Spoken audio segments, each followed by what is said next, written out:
गरीब बहू को मुंह दिखाई में मिले लग्जरी गिफ्ट्स। रोड पर पानी भरा था, पर फिर भी पूजा अपने पिता के ऑटो में बैठकर इंटरव्यू देने के लिए जाती है। बारिश के चलते कितना लंबा ट्रैफिक है, तेरे कपड़े भी गंदे हो गए। इंटरव्यू तो तू कल भी दे सकती थी। पापा, इस कंपनी में काम करने के लिए मैंने बहुत मेहनत करी है। बड़ी मुश्किल से आज इंटरव्यू फिक्स हो पाया है। जाना बहुत जरूरी है। अगर एक बार मेरा इस कंपनी में जॉब लग गई तो आपको ऑटो चलाने की जरूरत नहीं पड़ेगी। तेरे लिए रिश्ते आ रहे हैं और तू है कि नौकरी के पीछे पड़ी है। कुछ देर में पूजा अपने पिता के साथ एक बड़ी सी कंपनी पहुंचती है और जल्दी से अंदर जाती है, जहां ऑफिस का मैनेजर उसे देखकर रिसेप्शन एरिया के पास ही खड़ा रहने को कहता है। कुछ देर में जब पूजा इंटरव्यू के लिए कैबिन में जाती है तो एचआर बबीता उसके गंदे कपड़े देखकर उसका मजाक बनाती है और अपने नौकर को बुलाती है। रामू काका, एक कॉफी लेकर आना। और तुम, देखा तुमने, हमारे यहाँ जो नौकर साफ सफाई का काम करते हैं उनके कपड़े भी तुम्हारे कपड़ों से काफी साफ है। तुम्हें क्या लगता है कि मैं तुम जैसी गरीब को अपनी कंपनी में नौकरी दूंगी? पर नौकरी तो काबिलियत पर होती है, और आपने तो मेरा इंटरव्यू भी नहीं लिया। मैं तो तुम्हें दरवाजे से ही भेजने वाला था, पर हमारी कुछ मजबूरी थी। अब तुम यहाँ से जा सकती हो। पूजा ने जिस कंपनी में इंटरव्यू देने के लिए इतनी मेहनत करती थी, वहां उसका इंटरव्यू भी नहीं होता और उसकी गरीबी के चलते उसे वहां से निकाल दिया जाता है। अब पूजा उदास अपने पिता के ऑटो में बैठती है और घर के लिए निकल जाती है और रास्ते में बात करते हुए अपने पिता को सारी बात बताती है। कुछ देर में सुरेश और पूजा की नजर रोड की तरफ सूरज नाम के लड़के पर पड़ती है, जो अपनी गाड़ी के बाहर खड़े होकर बार बार टाइम देख रहा होता है और फोन पर बातें कर रहा होता है। मेरी गाड़ी खराब हो गई है, ड्राइवर को बोलो मेरी दूसरी गाड़ी जल्दी लेकर आए, मुझे एक अर्जेंट मीटिंग के लिए जाना है। अगर आप बुरा ना माने तो आप हमारे ऑटो में बैठ सकते हैं। मैं भी बड़ी सी कंपनी में इंटरव्यू देने के लिए गई थी, पर मेरे गंदे कपड़े के चलते उन्होंने मुझे कंपनी से निकाल दिया। पर मैं नहीं चाहती कि इस बारिश की वजह से आपका भी काम खराब हो। मैं कभी ऑटो में नहीं बैठा। बेटा, सारे काम कभी न कभी पहली बार ही करने पड़ते हैं। बारिश का मौसम है, बहुत ट्रैफिक लगा है, पता नहीं तुम्हारा ड्राइवर कब तक आए। चलो मैं तुम्हें तुम्हारी मंजिल तक छोड़ देता हूँ। सुरेश और पूजा के कहने पर सूरज उनके ऑटो में बैठ जाता है और बात करते हुए कुछ ही देर में सुरेश सूरज को उसकी मंजिल तक छोड़ देता है। और जब सूरज सुरेश को पैसे देता है तो पूजा और सुरेश पैसे लेने से मना कर देते हैं। इसकी जरूरत नहीं है, इसके आगे हमारा घर है, हम घर ही जा रहे थे तो सोचा आपकी भी मदद कर दे। इतना बोलकर पूजा अपने पिता सुरेश के साथ वहां से चली जाती है, पर सूरज के मन में अपनी छाप छोड़ जाती है। जिसके बाद सूरज पूजा के बारे में पता लगवाता है और उसे पता चलता है कि पूजा एक गरीब घर की लड़की है और उसने काफी बड़ी बड़ी कंपनियों में नौकरी के लिए अप्लाई किया है, पर गरीबी के चलते उसे कोई भी कंपनी अपनी कंपनी में जगह नहीं दे रही। अब सूरज पूजा को पसंद करने लगता है और उससे बात करने उसके घर जाता है। अरे बेटा, तुम हमारे घर? अंकल, क्योंकि आपकी वजह से मेरी मीटिंग सफल हुई तो सोचा आपको थैंक यू बोल दूं। थैंक यू पूजा, मेरी इतनी मदद करने के लिए। तुम्हारी वजह से मेरी मीटिंग पूरी हो पाई थी और अब मैं तुम्हें पसंद करने लगा हूं। क्यों ना हम अपनी आने वाली जिंदगी एक साथ बिताएं। बेटा, तुम बहुत बड़े घर के हो और मेरी बेटी गरीब घर की। तुम्हारे घर वाले इस रिश्ते को नहीं मानेंगे, इसलिए हम अपनी बेटी का हाथ तुम्हें तभी देंगे जब तुम अपनी फैमिली के साथ आओगे। आपने बिल्कुल सही कहा आंटी, बिना माँ बाप के आशीर्वाद के कोई भी रिश्ता सक्सेसफुल नहीं होता। मैं बहुत जल्द अपनी फैमिली के साथ आऊंगा और पूजा का हाथ मांगूंगा। इतना बोलकर सूरज वहां से चला जाता है। इसी तरह कुछ दिन बीत जाते हैं और बहुत जल्द सूरज अपनी माँ आशा और पिता विनोद के साथ पूजा का हाथ मांगने आता है। बहन, तुम्हारी बेटी तो बहुत सुंदर है। अब समझ में आया क्यों मेरा बेटा पूजा से ही शादी करना चाहता है। हमें तो लड़की बहुत पसंद है। मुझे तो यकीन ही नहीं हो रहा मेरी बेटी के लिए इतने बड़े घर का रिश्ता आया है। बहन जी, हमें हमारे घर के लिए लक्ष्मी चाहिए जो हमें मिल चुकी है। अब तो बस आप मुंह मीठा करवाइए। जल्दी से सुरेश बाहर से मिठाई का डिब्बा खरीद के लाता है और सभी का मुंह मीठा कराता है। इसी तरह कुछ महीने बीत जाते हैं और बहुत जल्द पूजा और सूरज की शादी होती है। बबीता भाभी, कविता भाभी आपकी देवरानी आने वाली है। पूरा सजा दिया ना? हाँ काजल, हमने पूरा घर सजा दिया। मैं तो बहुत एक्साइटमेंट में हो रही हूँ। कौन है वो लड़की? अगर ऑफिस का इतना काम ना होता तो मैं भी शादी में जाती और अपनी होने वाली देवरानी को देख पाती। मुझसे तो इंतजार ही नहीं हो रहा। कविता, बबीता, काजल और अमित घर में रहकर पूजा, आशा और विनोद के आने का इंतजार करते हैं। अब जैसे ही सूरज पूजा के साथ अपने घर आता है तो आशा सबसे पहले अंदर जाती है और रसोई से पूजा की थाल लाकर अपनी बहू का गृह प्रवेश करवाती है। और जब कविता, बबीता और अमित पूजा को देखते हैं तो उनके पैरों तले जमीन खिसक जाती है। दीदी ये तो वही लड़की है जो इस दिन ऑफिस में इंटरव्यू देने के लिए आई थी। इसी का सीवी देवर जी को सबसे ज्यादा पसंद आया था, पर मीटिंग के चलते उस दिन देवर जी ऑफिस नहीं आए और मैंने इस बात का फायदा उठाकर इस लड़की को ऑफिस से निकाल दिया और आपकी दोस्त को लगा दिया। अगर घर वालों को पता चल गया कि ये वही लड़की है तो क्या होगा? आखिर इस लड़की में ऐसा क्या है जो घूम फिर कर हमारी मुलाकात इस लड़की से हो रही है? मैंने कभी नहीं सोचा था कि एक गरीब हमारी देवरानी बन जाएगी। जहाँ कविता और बबीता पूजा को देखकर नाखुश थीं, तो वहीं पूजा भी बबीता को देखकर काफी हैरान होती है। कुछ देर में काजल अपनी भाभी को कमरे में ले जाती है और उन्हें आराम करने को कहती है और पूरा परिवार पूजा की गैर मौजूदगी में उसके लिए कुछ प्लान करता है। माँ पापा, वो गरीब घर की लड़की है, भला उन गरीबों के लिए हम इतना क्यों सोचें? तुम्हारी इसी गिरी हुई सोच की वजह से आज तुम अपने दोनों भाइयों से पीछे हो। वो लड़की भले ही गरीब है, पर इस घर की अब बहू है। अब मैं चाहती हूँ कि जैसे मैंने अपनी दोनों बड़ी बहू को उनके मुंह दिखा लग्जरी गिफ्ट दिए, वैसे ही हम अपनी पूजा बहू को भी गिफ्ट दें। माँ काजल भाभी, बबीता भाभी तो अमीर घर से थी, इसलिए हमें ज्यादा कुछ प्लान नहीं करना पड़ा और उनकी मुंह दिखाई अगले ही दिन हो गई। पर हमें तो पूजा भाभी के बारे में कुछ नहीं पता कि उन्हें क्या पसंद है और क्या नहीं। उनकी पसंद नापसंद जानने में भी तो हमें कम से कम 2 दिन लगेंगे। मैं 2 दिन में उनकी पसंद नापसंद के बारे में पता करूंगी और आप लोग उनके मुंह दिखाई का गिफ्ट प्लान करना, क्योंकि हम उनकी मुंह दिखाई अब 2 दिन बाद करेंगे। पूरा परिवार पूजा की मुंह दिखाई को स्पेशल बनाने के लिए उसकी मुंह दिखाई 2 दिन बाद रखता है, पर इस बात से अनजान पूजा अपने कमरे को देख रही होती है और तभी वहां सूरज आता है। क्या हुआ पूजा, तुम कमरे को ऐसे क्यों देख रही हो? और अब तक तुमने अपना सामान भी अलमारी में नहीं रखा? एक्चुअली मैंने इतनी लग्जरी अलमारी कभी नहीं देखी, मुझे समझ ही नहीं आ रहा कैसे खोलूं। कोई बात नहीं, मैं रख देता हूँ। अब सूरज पासवर्ड डालकर अलमारी को खोलता है और उसमें पूजा का सारा सामान रखता है। कुछ ही देर में सूरज और पूजा सोने के लिए लेट जाते हैं, पर सूरज के सोने के बाद भी पूजा को नींद नहीं आती और वो काफी करवटें बदलती है और उसे अपने मायके के पुराने दिन याद आते हैं। पता नहीं मेरी कमर का दर्द कब जाएगा। माँ तुम जमीन पर सोती हो इसलिए तुम्हारी कमर और पीठ में दर्द है, पर तुम चिंता मत करो, जब मैं बहुत बड़ी कंपनी में काम करूंगी तो सबसे पहले तुम्हारे लिए मुलायम बिस्तर लेकर आऊंगी। अपने मायके के दिनों को याद करके पूजा फ्लैशबैक से बाहर आती है और जमीन पर अपना बिस्तर लगाकर लेट जाती है। मायके में मेरे पास एक गद्दा भी नहीं था और यहाँ कितना मुलायम बिस्तर है, पर फिर भी मुझे इस मुलायम बिस्तर पर नींद नहीं आ रही। जमीन पर कितना सुकून है। इतना बोलकर पूजा जमीन पर ही सो जाती है, क्योंकि अगले दिन उसकी पहली रसोई होती है, इसलिए वो सबसे पहले उठकर रसोई में जाती है, जहां नौकर उसे रसोई में रखी इलेक्ट्रॉनिक सामानों का इस्तेमाल करना सिखाते हैं। और तभी वहां कविता और बबीता आई। मुझे तो तुमने पहचान ही लिया होगा। मैंने सोचा नहीं था कि मैं तुम्हें रिजेक्ट कर दूंगी तो तुम मेरे देवर को फंसा लोगी। बबीता जैसी भी है, अब पूजा हमारी देवरानी है, ऐसा मत बोलो। और इस बेचारी को तो पता भी नहीं था कंपनी का मालिक कौन है। वैसे तुम्हें कोई परेशानी ना हो इसलिए हम रसोई में तुम्हारी मदद करवाने के लिए आए हैं। आप दोनों मेरी मदद के लिए आई, मेरे लिए ये बहुत है, पर मुझे बिरजू काका ने सब बता दिया है। हाँ, इस घर के नौकर तुम्हारे साथ रह सकते हैं, वो भी गरीब, तुम भी गरीब, क्योंकि माँ जी और बाकी लोग तुम्हें बिल्कुल भी पसंद नहीं करते। वो तो देवर जी की जिद पर उन्होंने तुम्हारी शादी देवर जी से करवा दी और तुम्हारे सामने अच्छे बनने का नाटक कर रहे हैं ताकि देवर जी को बुरा ना लगे।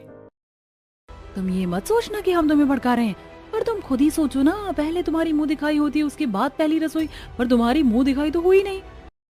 क्या मुझे कोई पसंद नहीं करता? अब आप लोग ही मेरी मदद कीजिए ना, मैं क्या करूं? कैसे घर वालों के दिल में अपनी जगह बनाऊं? वैसे घर में सबको सोयाबीन, करेला, टिंडा, तेल वाली चीज बहुत पसंद है, तुम उनके लिए ऐसे ही कुछ बना लो। हमने तुम्हें बता दिया है कि घर में सबको क्या पसंद है, बाकी अब तुम्हें खुद संभालना है। कविता और बबीता पूजा से झूठ बोलकर वहां से चली जाती हैं और पूजा भी घर वालों के लिए करेले, टिंडे, अरबी, सोयाबीन, रोटी, पराठे, पूड़ी बनाकर लाती है। और जब पूरा परिवार खाना देखता है तो उनका मुंह बन जाता है। भाभी, आज आपकी पहली रसोई थी, कुछ अच्छा बना लेती। काजल, पूजा गरीब घर से है, वो भलाई वो खाना कैसे बना सकती है जो हम खाते हैं? घर वालों की बातें सुनकर पूजा उदास हो जाती है, तो वहीं कविता और बबीता काफी खुश होती हैं। पर फिर भी पूरा परिवार पूजा का दिल रखने के लिए उसके हाथों का बना खाना खाता है और काफी तारीफ करता है। बहू, वैसे हमारे घर में कोई भी तेल वाली चीज नहीं खाता और करेला तो किसी को नहीं पसंद, पर तुमने सब कुछ इतना स्वादिष्ट बनाया है कि हमें ये सब काफी पसंद आया। अब से हम यही सब खाना खाएंगे, वैसे भी ये हेल्दी होता है। लगता है मैं धीरे धीरे घर वालों के दिल में अपनी जगह बना रही हूँ। पूजा की तारीफ सुनकर कविता और बबीता को बहुत गुस्सा आता है और अब पूजा को परेशान करने के लिए जानबूझकर नौकरों की छुट्टी कर देती हैं। और जब पूरा परिवार पूजा के लिए सरप्राइज प्लान करने के लिए बाहर जाता है तो इसी का फायदा कविता और बबीता उठाती हैं। बबीता दीदी, हमारे घर में तो कितने सारे नौकर थे, लगता है बेचारी पूजा के आने पर माँ जी ने सारे नौकरों को छुट्टी कर दी है। सही कह रही हो। मैंने सुना था जब माँ जी कह रही थी कि अब घर में एक मुफ्त की नौकरानी आ गई है तो इतने नौकरों को क्यों रखना। माँ जी और पूरा परिवार आए उससे पहले तुम्हें घर का सारा काम अकेले करना है। देखो फ्रेश रसोई सब कितना गंदा है, अब जल्दी से हाथ पैर चलाओ। घर वालों का दिल जीतने के लिए पूजा घर के काम करना शुरू कर देती है। कभी वो जाले साफ करती तो कभी बर्तन मांजती और फिर घर में पोछा लगाकर पूरा घर साफ कर देती है। और पूजा को परेशान देखकर कविता बबीता काफी खुश होती है। उस गरीब को नौकरों की तरह काम करता देख अच्छा लग रहा है। सही बोला, मैंने सोचा था मेरी देवरानी अमीर घर से होगी पर ये तो गरीब निकली। इसकी वजह से अब मैं अपने घर के किसी फंक्शन में अपने दोस्तों और रिश्तेदारों को नहीं बुला पाऊंगी क्योंकि सब मेरा मजाक बनाएंगे। दोनों देवरानी जिठानी पूजा को परेशान कर रही होती हैं कि तभी पूरा परिवार वहां आ जाता है और परिवार को देख, पूजा ये क्या कर रही हो? तुम भी इस घर की बहू हो, रहने दो, कल सुबह नौकर आएंगे तो सफाई कर देंगे। आप सब आगे देखिए ना, पूजा घर की सफाई कर रही है। बहू तुम्हें ये सब करने की जरूरत नहीं, कल तुम्हारी मुंह दिखाई की रस्म है तो तुम कल समय पर तैयार हो जाना, बहुत सारे मेहमान आ रहे हैं। अपनी मुंह दिखाई की रस्म के बारे में सुनकर पूजा बड़ी हैरान होती है और जब पूरा परिवार आराम करने के लिए अपने कमरे में जाता है तो पूजा अपनी दोनों जिठानी से कहती है, आप दोनों ने मुझसे झूठ बोला। हाँ बोला, क्योंकि हम तुम्हें परेशान करना चाहते थे। तुम जानती भी हो तुम तो इस घर की बहू बन गई, पर तुम्हारी वजह से हमें कितनी इंसल्ट बर्दाश्त करनी पड़ेगी। कल जब तुम्हारी मुंह दिखाई होगी तो हम अपने दोस्तों को नहीं बुला सकते क्योंकि वो हमारा मजाक बनाएंगे कि हमारी देवरानी गरीब घर से है। तुम जैसे गरीबों को तो मैं बिल्कुल भी पसंद नहीं कर सकती, इसलिए मैंने तुम्हें नौकरी से भी निकाल दिया। पर नसीब का खेल देखो, तुम मेरी देवरानी बनकर इस घर में आ गई। क्योंकि तुम गरीब घर से थी इसलिए घर वालों ने हमें तुम्हारे बारे में कुछ बताया भी नहीं। अपनी जिठानियों की ऐसी बातें सुनकर पूजा को बहुत बुरा लगता है और वो अपने कमरे में जाती है। अगले दिन काजल अपनी माँ के साथ एक बहुत ही एक्सपेंसिव ड्रेस और गुची की सैंडल लेकर आती है। भाभी आज आपकी मुंह दिखाई है, घर में सभी मेहमान आ गए, हमने पूरा घर भी सजा दिया, अब बस आप तैयार हो जाओ। आप अपनी मुंह दिखाई पर मेरा दिया हुआ गिफ्ट पहन कर आना, ये एक्सपेंसिव ड्रेस और ब्राइडल सैंडल। ये तो बहुत एक्सपेंसिव है। बहू तुम भी हमारे परिवार के लिए किसी एक्सपेंसिव से कम नहीं। तुम्हारे आने के बाद मेरे बेटे ने दिन दुगनी रात चौगनी करी है। अपनी सास की ऐसी बातें सुनकर पूजा इमोशनल हो जाती है और उसे अपने मायके के दिन याद आते हैं। भैया ये ड्रेस कितने की दी? ये ड्रेस 1200 की है। भैया हमारे पास सिर्फ 500 रुपए हैं। मेरी बेटी को ये ड्रेस बहुत पसंद है, आप 500 में दे दो ना। अरे तुम्हारी बेटी क्या मेरी भतीजी लग रही है जो मैं 1200 रुपए की ड्रेस उसे 500 रुपए में दे दूं? पता नहीं कहां से आ जाते हैं गरीब लोग। पुरानी बातों को सोचकर पूजा ड्रेस लेकर रेडी होने के लिए जाती है। कुछ देर में काजल का दिया हुआ गिफ्ट ब्रांडेड ड्रेस और सैंडल पहनकर पूजा नीचे आती है और कुछ ही देर में पूजा की मुंह दिखाई की रस्म शुरू होती है जहां सभी मेहमान उसे एक एक करके लग्जरी गिफ्ट देते हैं। बहू मैं तुम्हारी बुआ सास हूँ। जब मुझे पता चला कि सूरज ने गरीब लड़की से शादी करी है तो उसके इस फैसले ने तो मेरा दिल ही छू लिया। तुझे नहीं पता पर अमित के लिए भी मैंने एक लड़की की फोटो दिखाई थी, पर उसे तो अमीर लड़की से शादी करनी थी। पर मेरा सूरज बहुत अलग है। मेरी तरफ से डायमंड का हार मैंने खास तेरे लिए बनवाया है। क्या डायमंड का हार? ये तो बहुत महंगा है। इसकी कीमत चाहे कितनी भी हो तेरे सामने कुछ नहीं।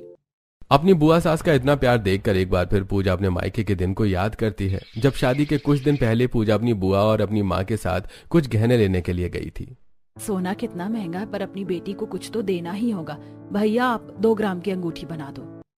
भाभी जब तुम्हारे पास पैसे ही नहीं है कि अपनी बेटी के लिए एक हार और दामाद के लिए एक चैन बनवा सको तो शादी ही क्यों कर रही हो इतने बड़े घर में? पुराने दिनों को याद करके एक बार फिर पूजा की आंखें भर आती हैं और तभी उसका मुंह बोला देवर स्कूटी की चाबी अपने भाभी को गिफ्ट करते हुए कहता है, भाभी भले ही मैं अमेरिका में रहकर काम करता हूँ पर जब भी इंडिया आता हूँ तो अपने भाई और चाची से मिलने जरूर आता हूँ और मैं पूरे घर में आपका इकलौता देवर हूँ, इसलिए मेरी तरफ से आपकी मुंह दिखाई का गिफ्ट ये स्कूटी। पर मैं ये स्कूटी कैसे ले सकती हूँ? ये तो बहुत महंगा गिफ्ट है और मुझे तो स्कूटी चलानी भी नहीं आती है। भाभी 1 महीने के लिए मैं यही हूँ, मैं सिखाऊंगा आपको स्कूटी चलानी। स्कूटी की चाबी लेकर पूजा एक बार फिर पुराने ख्यालों में खो जाती है जहाँ उसकी एक पड़ोसन स्कूटी लेती है। देख रही हो पूजा, ये स्कूटी मुझे मेरे पापा ने दी है। काश कि तुम्हारे पापा भी अच्छे पैसे कमा पाते तो वो भी तुम्हें एक स्कूटी गिफ्ट कर पाते। मेरे पापा मुझे स्कूटी क्यों गिफ्ट करेंगे? मेरे पापा ने मुझे इस काबिल बना दिया है कि मैं अपने लिए स्कूटी खुद ले सकूं। देखना एक दिन मैं स्कूटी लेकर तुम्हारे घर आऊंगी। पूजा उस लड़की को मुंह तोड़ जवाब देती है। पूजा ये सब सोच रही होती है कि तभी उसकी सास अपनी बहू को makeup product, branded bag, perfume और सोने के कड़े देती है। जब सबने मेरी बहू को इतना एक्सपेंसिव गिफ्ट दिया है तो मैं जो अपनी बहू के लिए एक्सपेंसिव गिफ्ट लेकर आई हूँ कैसे ना दूं? तुमने आंखें दिया, हम लोग तुम्हारी बहू को कितना ही लग्जरी गिफ्ट क्यों ना दे दें, पर तुम अपनी बहू को हमेशा हमसे लग्जरी गिफ्ट ही दोगी। तुम्हारी इस लग्जरी गिफ्ट के आगे तो हमारे गिफ्ट की कोई औकात ही नहीं। उस औरत की बात को सुनकर वहां खड़े सभी लोग हंसने लगते हैं और पूजा को ये सब देखकर काफी अच्छा लगता है। तो वहीं कविता और बबीता मुंह बनाती हैं और वो दोनों पूजा को कोई गिफ्ट नहीं देते। कुछ ही देर में मुंह दिखाई की रस्म खत्म होती है और सभी मेहमान वहां से चले जाते हैं, जिसके बाद विनोद पूरे परिवार के सामने बोलता है, भाई साहब ने मेरी बहू को लग्जरी गिफ्ट दिए है, मुझे तो समझ में नहीं आ रहा कि मैं क्या दूं। इसलिए मैंने सोच लिया है कि बहू की वजह से मेरी कंपनी इतनी आगे बढ़ी है, मैं अपनी उस बहू को अपनी कंपनी की मालकिन बनाऊंगा। बहू मेरे बाद मेरी कंपनी तुम संभालोगी। और पूजा तुम मेरी अर्धांगिनी हो, लाइफ पार्टनर, और जब तुम मेरी लाइफ पार्टनर हो तो मेरी प्रॉपर्टी में तुम्हारा भी आधा हिस्सा होना चाहिए। इसलिए मेरे पास जो कुछ भी है उन सब की आधी मालकिन तुम भी हो। तुम नहीं जानती पर आज हम जो नामो शोहरत कमा रहे हैं सब तुम्हारी वजह से है। अगर उस दिन मैं वो मीटिंग अटेंड नहीं करता तो हम लोग रोड पर आ जाते। इस गरीब को इतना लग्जरी गिफ्ट दिए जा रहे हैं और हमें नजरअंदाज किया जा रहा है। पापा जी, पिछले 2 सालों से मैं भी कंपनी संभाल रही हूँ, पर आपने मुझे अपनी कंपनी में सिर्फ HR बना के रखा है। क्योंकि बहू तुम उसी के लायक हो और तुम तो एक ढंग का और एक लायक कैंडिडेट भी हायर नहीं कर पाती। बबीता, देवर जी, आप दोनों चुप रहिए। पापा जी ने बिल्कुल सही फैसला लिया है। पापा जी, मैं आपके फैसले की कदर करती हूँ। बस करो, ऐसी बातें करके अपनी इमेज और मत गिराओ। अब समय आ गया है कि उनके साथ अच्छे बनकर रहें। अगर बार बार उनके खिलाफ जाएंगे तो कहीं ये लोग हमें ही घर से ना निकाल दें। कविता के समझाने पर बबीता और अमित शांत हो जाते हैं और पूजा सबसे कहती है, मुझे इतने लग्जरी गिफ्ट मिले हैं, मुझे तो समझ ही नहीं आ रहा मैं इन्हें कहाँ रखूं। मुझे डर है कहीं मैं उन्हें खो ना दूं। भाभी, आप इतना डरती क्यों हैं? हमने आपके लिए एक लग्जरी रूम तैयार करवाया है, चलिए आपके सारे लग्जरी सामान उसी में रखना। इस तरह काजल, आशा, विनोद, सूरज पूजा को एक लग्जरी रूम में ले जाते हैं जहां का इंटीरियर काफी अच्छा था। इतना सुंदर रूम देखकर पूजा को अपनी आंखों पर विश्वास नहीं होता और वो अपना सारा सामान उस कमरे में शिफ्ट करती है। कुछ ही देर में पवन आता है पर अपनी भाभी का हाथ पकड़कर बाहर ले जाता है और स्कूटी चलाने को कहता है। भाभी, आज से ही आपको स्कूटी चलानी सीखनी होगी। अगले हफ्ते मुझे फिर से अमेरिका जाना है। इस तरह पवन अपनी भाभी के साथ स्कूटी पर बैठता है और धीरे धीरे पूजा स्कूटी चलाना सीखती है और एक हफ्ते में वो स्कूटी चलाना सीख जाती है। जिसके बाद पूजा अपने पति के साथ अपने मायके जाती है और आस पड़ोस के लोग जब उसकी स्कूटी देखते हैं तो उससे काफी जलने लगते हैं। और अब पूजा अपने मायके वालों से मिलकर ससुराल जाती है और ससुराल में अपने ससुर के साथ ऑफिस जाना शुरू कर देती है और ऑफिस की जिम्मेदारियों को अच्छे से निभाती है।